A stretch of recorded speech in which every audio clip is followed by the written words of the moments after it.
నన్ను ఎందుకు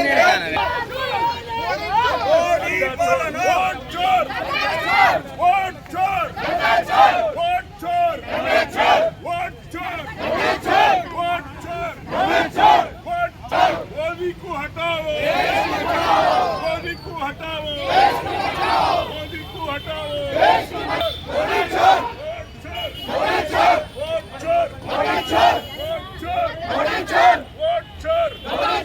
मोदी को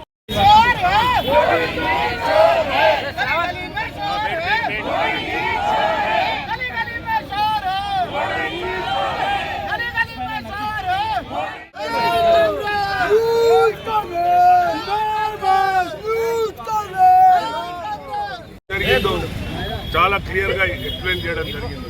అయినా కూడా ఈసీకు సిగ్గు శరం లేకుండా ఈసీ చేసే వాక్యాలు ఏంటంటే నువ్వు అఫిడవిట్ మీద సంతకం పెట్టుకోవాలి. అరే సిగ్గు ఉంటే ఈసీ వాళ్ళు ఇప్పటికే వాళ్ళు రాజీనామా చేయాలి. రాజీనామా చేసి దీనికి లేదంటే లేదు ఇది తప్పు జరగలేదు, మా వల్ల మీ మోదీకి సపోర్ట్ చేయలేదు, బీజేపీ ప్రభుత్వానికి సపోర్ట్ చేయలేదని వారు ఖండించాలి. కానీ ఇప్పటి వరకు ఎలాంటిది కూడా రాలేదు.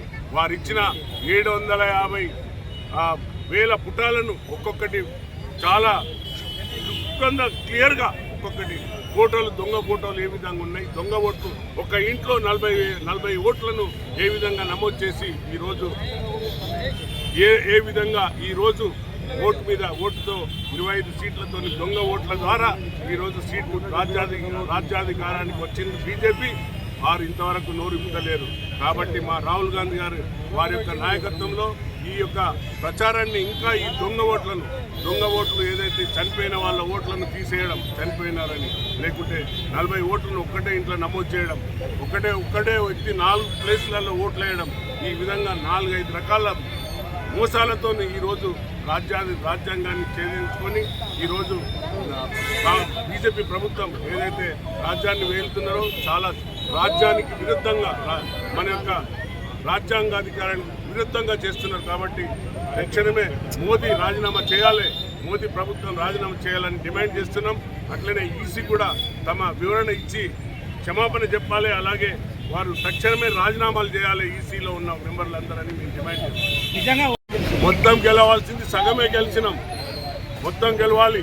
మొత్తం కాంగ్రెస్ ప్రభుత్వం హర్యానాలో గెలవాలి, పంజాబ్లో గెలవాలి, మన మహారాష్ట్రలో గెలవాలి. కానీ ఏదైతే దొంగ ఓట్లతో తయారు చేసిన తప్పుడు తడకతోని ఈసీ ఏదైతే చేసిందో ఆ తప్పుడు తడకాన్ని ఈరోజు ప్రజల ముందుకు తీసుకొచ్చినాం. ప్రజలనే ప్రశ్నిస్తున్నాం, మేము ప్రజలనే ప్రశ్నిస్తాం. కాబట్టి ప్రతి ఒక్కరూ ఈరోజు రాహుల్ గొంతుగా మాట్లాడుతూ ఈరోజు ర్యాలీ తీసింది అన్ని నగరాలలో. కాబట్టి తప్పనిసరిగా దీనిపైన ఇంకా ముందు పోరాడతామని తెలియదు.